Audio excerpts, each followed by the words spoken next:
Welcome to another episode where I get to interview some incredible people. And today, I get to interview a friend. Now, Chris and I have known each other, goodness knows, at least 6 or 7 years, I think. When I first embarked on this journey post-police service of being a business owner, being a specialist in emotional intelligence and leadership and all of these things, Chris came onto my radar and I was taken aback by everything that Chris was. So Chris has been in the Navy, so I think we speak a similar language anyway, but Chris's life is just incredible. The best way I can describe him, he's gone from living on the streets to having multiple successful websites and entrepreneurial ideas. And literally, he's like the king of Midas in my book. It just works magic. So we're going to talk through his journey. But what I particularly like about Chris is his approach to life and leadership. So we're going to explore some of that. So Chris, thank you so much. I know how busy you are, but I'm so honored that the moment I reached out to you, you said yes straight away. That is typical of you. So thank you so much for being on the program. Oh, you're very welcome, Colin. Thanks for inviting me. Completely happy to share anything that you want from me. I'm quite excited. So, Chris, I mean, I think it's been goodness knows how many years since we last met or even spoke, to be honest, because I think the COVID years, the last 2 years has just been, I don't know for you, but it's been a complete blank for me where I've just been working in this silo and not really talking to people and just getting on, head down. Has it been the same for you? It has. I mean, the last couple of years, it's been a bit of damage control, to be honest, and just ensuring that I've got the continuity of business to see me through, because I didn't get any breaks from the government, no grants, no loans, anything like that. And I was lucky in that I didn't need to. But yes, it's been a bit of a struggle, but I've got through it, and I've got through it having learned quite a lot about resilience and persistence as well. So, you know, I know there's a lot of people out there that have struggled and have sadly gone under. But I'm still here, thriving, and lots to look forward to. You mentioned a word there, resilience, which I think, so many of us have had to get our heads around and really understand and build strength in resilience. And I was pretty much the same as yourself, where I had to be really agile, changed everything that I do to being online, change more of my customer base and what my customers and clients wanted. And resilience was one of those things. So, through emotional intelligence, we've been talking about that. But resilience is something that's quite core to you. I mean, do you want to just share your story? Because I think it's your story is a remarkable example of resilience, and to demonstrate what can happen, what you can achieve if you remain hopeful and you remain resilient. It's quite a long one, so I'm going to have to cut it down to something relatively slim, because I can go on for about an hour and a half about this story. I've heard the longer version. Let's try and keep it down to a shorter version, because there's so much else I want to talk about.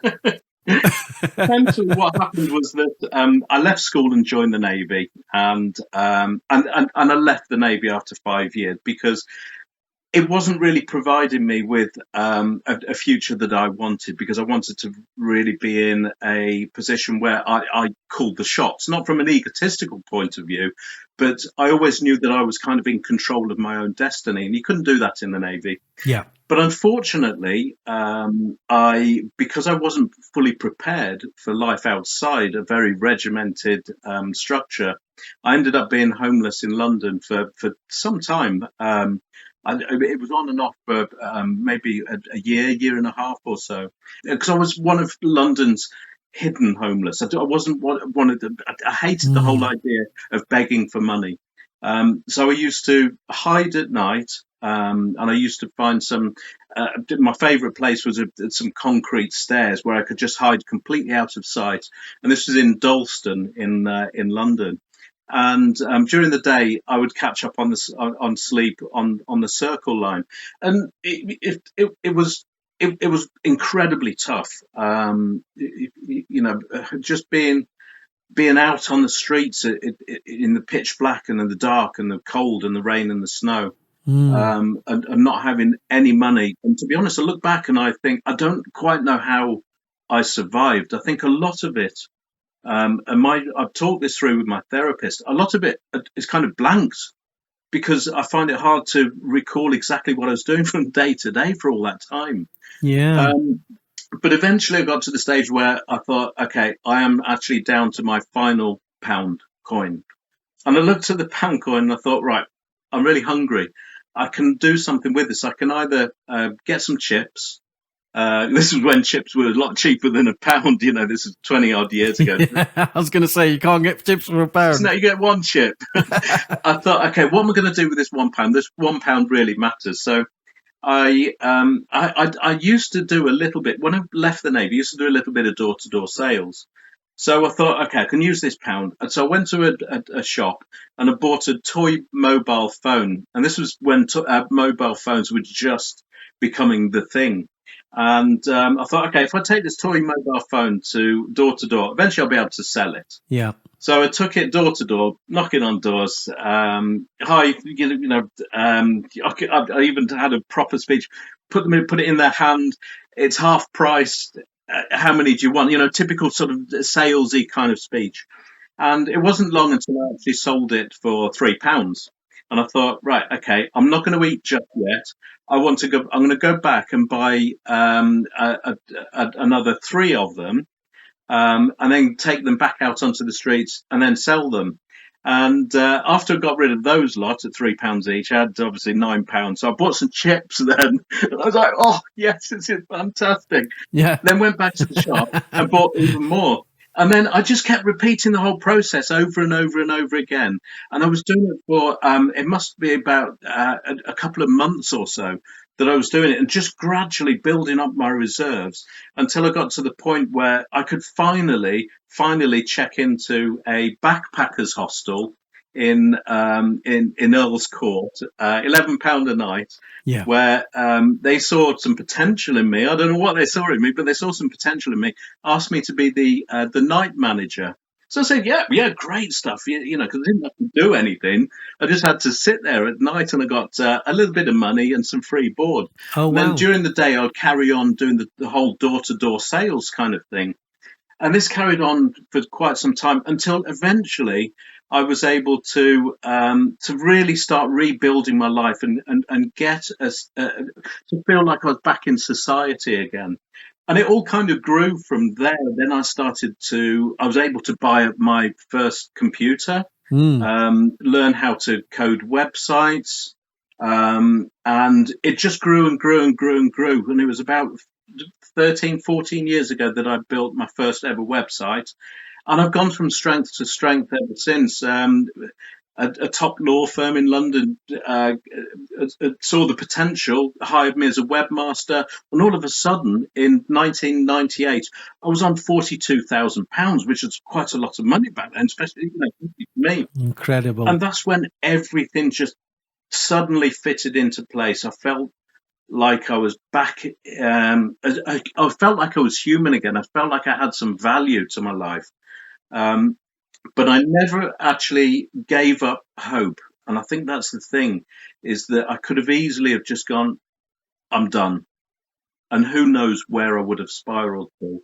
But I knew that persistence and determination and drive was everything that I wanted from my life. I knew that it was kind of inbuilt into me. And that's what's seen me through all of this time. And it hasn't been a constant upwards slope. It's been like a roller coaster. There's been times when I've gone smashing, crashing. Yeah, I was just going to ask you about that, because this is a real story of resilience and hope. But there must have been times when things just didn't go right. You might have tried something new and it just didn't work.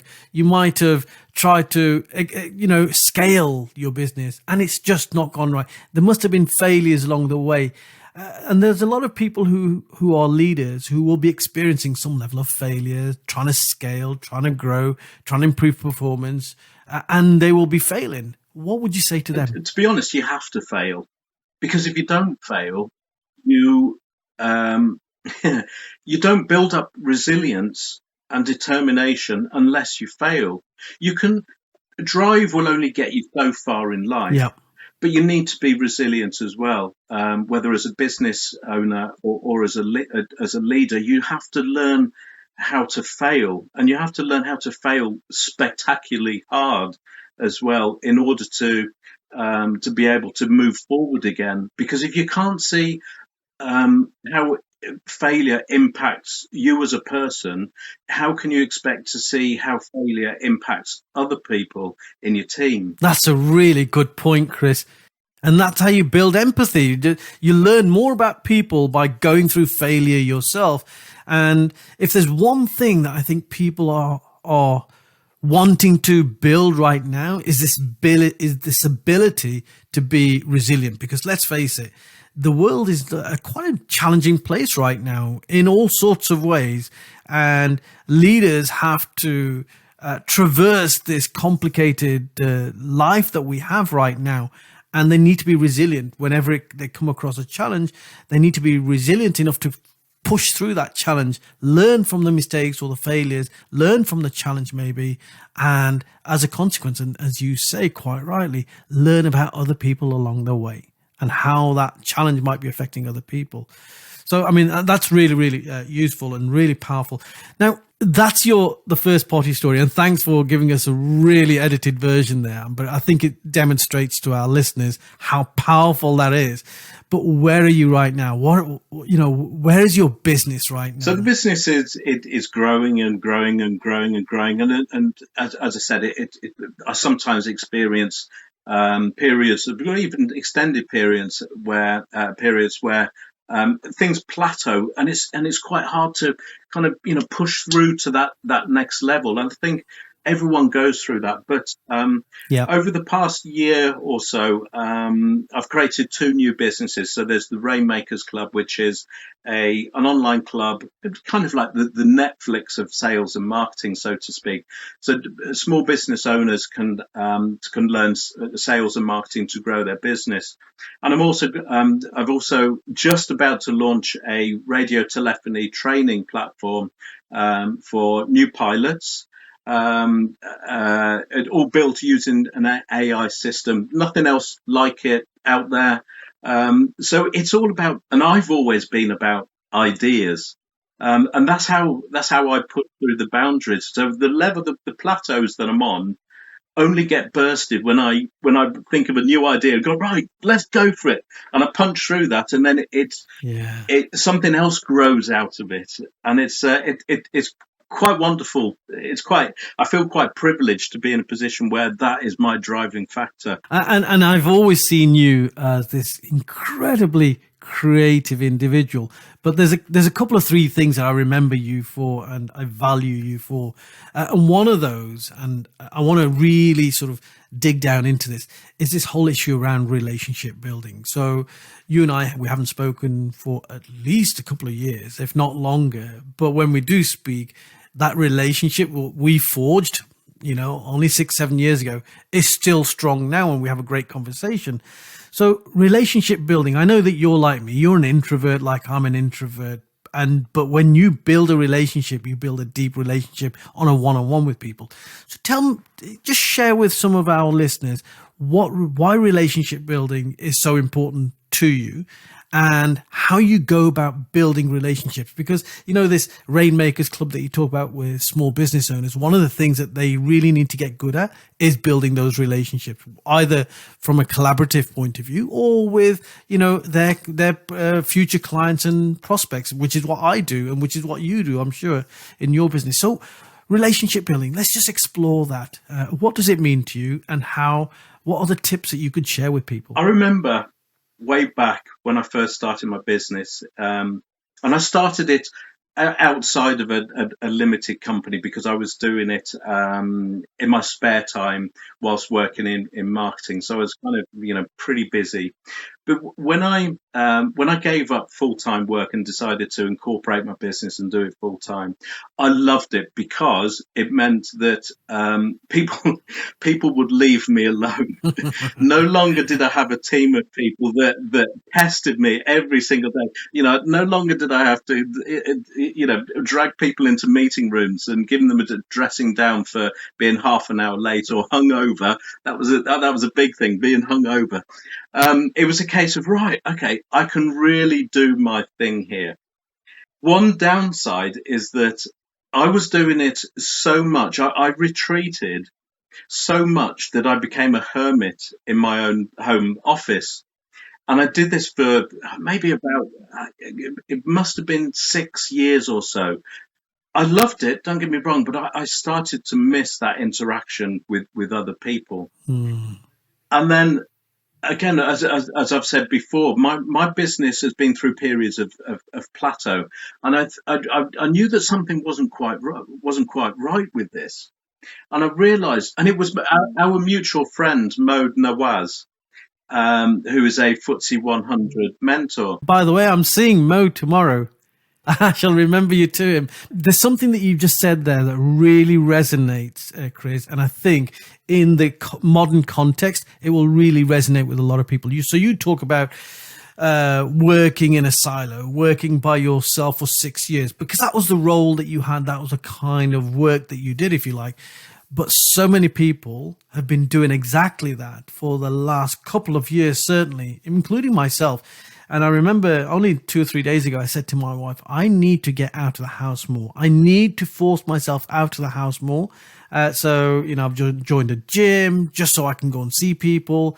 I'm now saying to my clients, I want to do face work, just so I can meet people. I think it's so incredibly important for me to go and start building those relationships on a face-to-face basis rather than just online. So when you're talking about your experiences right now, I think that there's a lot of relevance in the here and now for people. So how did you break away from this 6 years of enforced isolation to get out there and start developing relationships again? So it was Mo, to be honest. He was the one that turned around to me and he said, you've got to get off your arse, and you've got to get out of there. You've got to get out of the office and talking to people. And as you've already mentioned, that I'm an introvert, and the idea of getting out there and talking to people after so much time, after 6 years of being a hermit, was incredibly difficult. And in fact, I went to one of Mo's big meetup things, and he said, "Right, I'd like to introduce Chris." And this was in front of a room of maybe 100 people or so. And I stood up and I tried to introduce myself, and I just fell apart, completely fell apart. And that's when I knew that I needed those skills, those relationship skills, to be able to just talk to people again. So I did just that. I got out of the office and I started to talk to people about my business, about my ideas. And I found that I actually, combined with my story and my history, I found that I actually did have skills, because I thought I was just, a bloke that could code websites.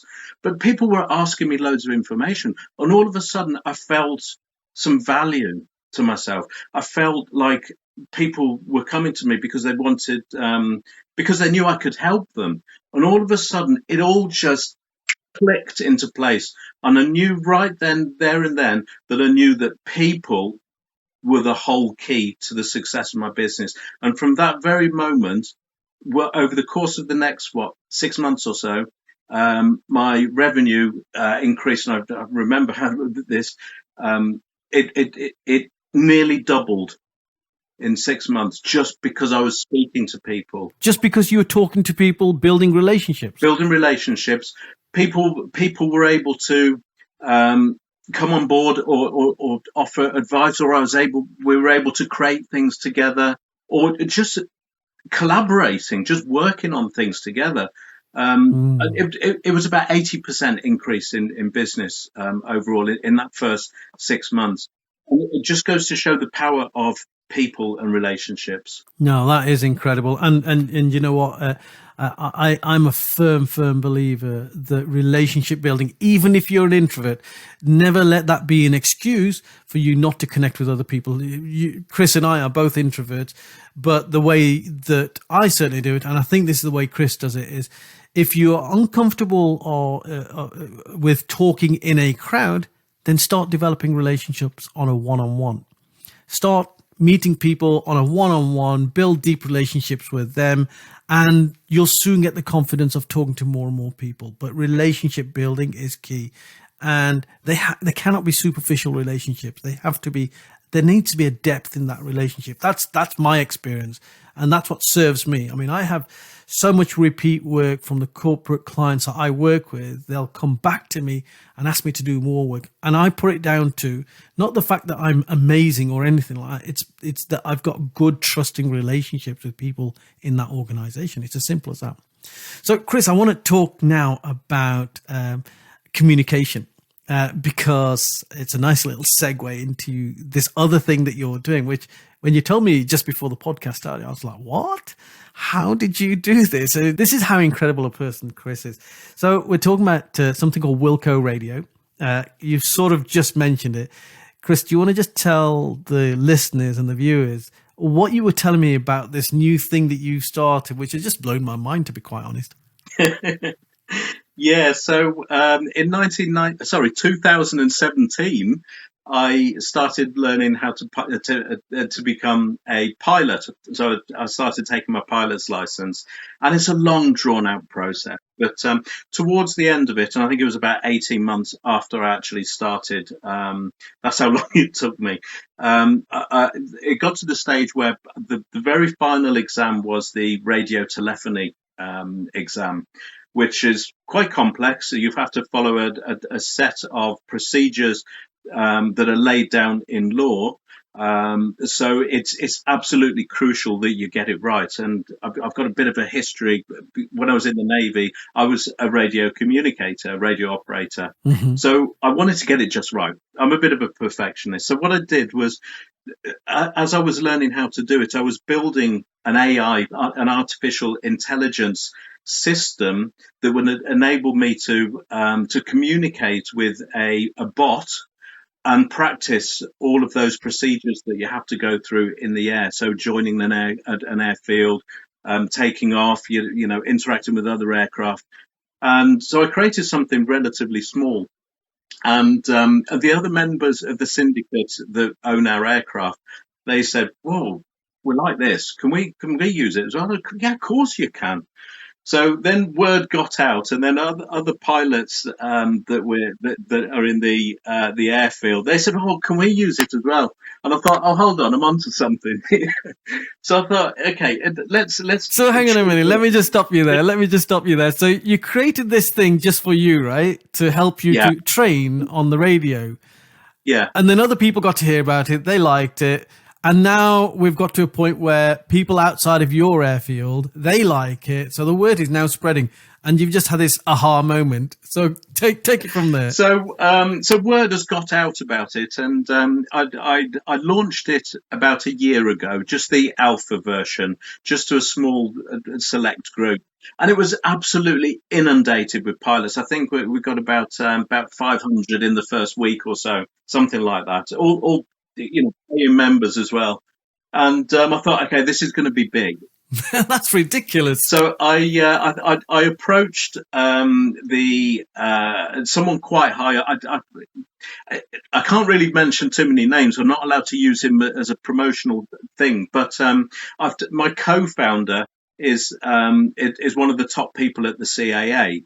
So we teamed up together to produce not just the AI side of things, but also the whole curriculum, and we fused it all together. And now we've got we've got some of the world's largest pilot training organizations clamoring for us to finish it and get on board, and it's just going to be explosive. That is incredible. And actually, that's another great example, aside from the fact that it gives us an insight into this incredibly creative mind that you've got. But it's another example of how when you've got these incredibly powerful relationships around you, you can leverage those relationships and they can make things happen for you. And that is, I find, that happens to me a lot, where somebody I have met, they may not be able to give me something over there, but they will leverage our relationship to take me somewhere else. And that happens a lot. So, thanks for sharing that example. So, Chris, what does leadership mean to you, Chris? I think more than anything, it doesn't mean telling people what to do because of ego. It means bringing out the best in people so they can really flourish.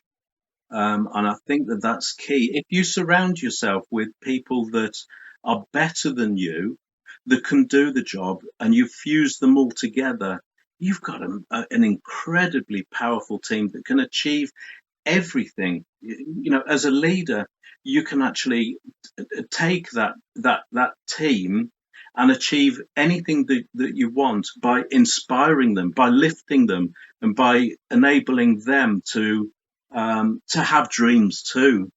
And I think that for me anyway, is the whole ethos of leadership, not the military style that I'm used to, but a more collaborative effect, I think.